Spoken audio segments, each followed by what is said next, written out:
在俄方控制的扎波罗热地区，当地一名官员周二称，乌克兰2架无人机当天对扎波罗热核电站所在的艾涅尔戈达尔市进行了攻击，其中1架被防空系统拦截，另1架击中了居民区，伤亡和损失情况正在调查中。该官员同时表示，扎波罗热核电站目前仍在正常运转，处于安全状态下。不过，乌克兰方面否认了俄方的指控。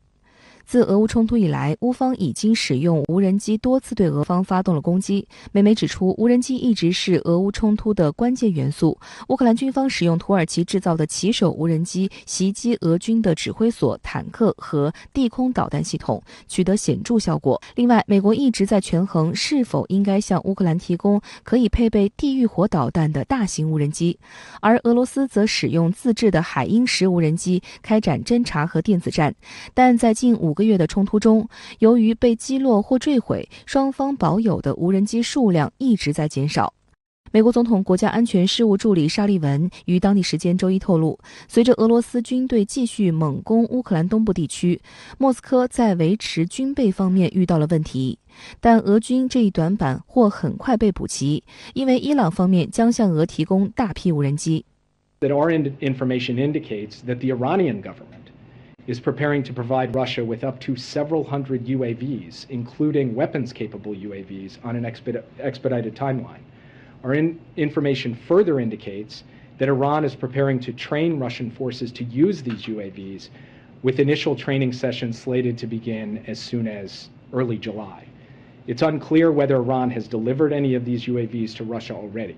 目前尚不清楚这些无人机的具体型号与作战水平，但据俄罗斯卫星通讯社报道，俄专家认为，美国有关伊朗向俄提供无人机的说法是基于不正确的评估和炒作。如果说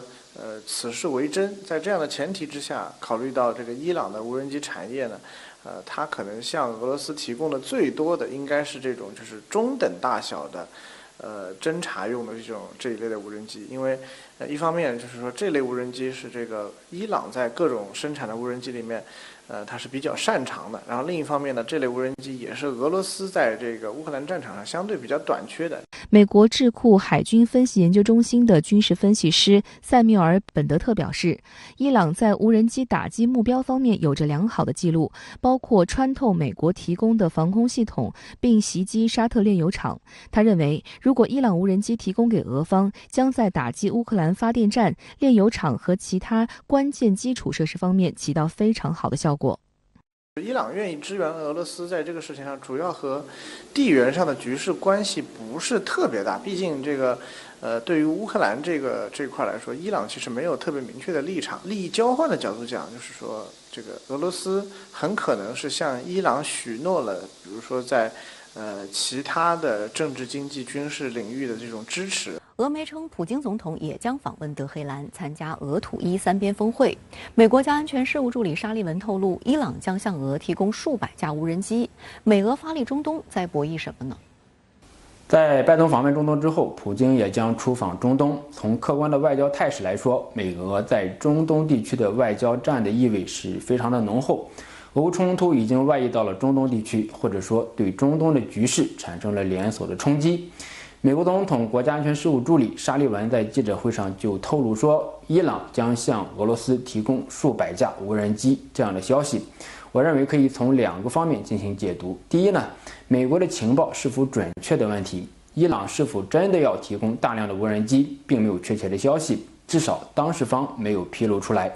美国率先披露，其目标也在于给伊朗打预防针。一是呢，给拜登的中东之行组建中东区域防空联盟提供一个强有力的理由；二是伊朗如果提供无人机的话，必然会遭到乌克兰以及欧盟的反对，甚至会对伊朗实施制裁。伊核协议的谈判还没有结束，美国披露无人机的消息也是给自己积累筹码。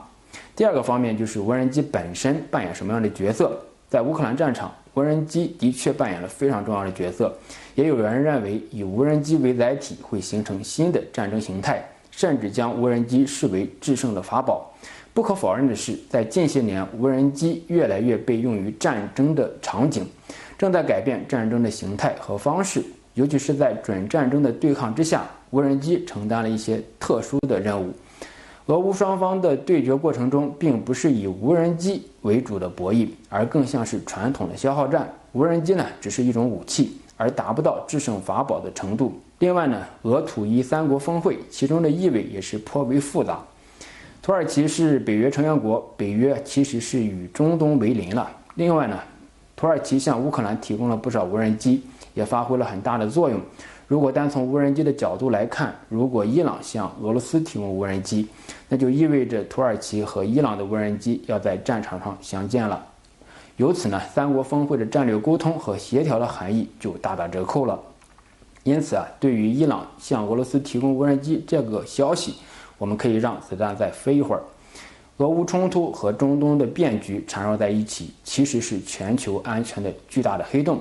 各方在进行外交斗法的时候啊，也要防止系统性风险积聚和爆发造成的意外。好的，也谢谢孙先生跟我们共同在线分享您的观点，谢谢。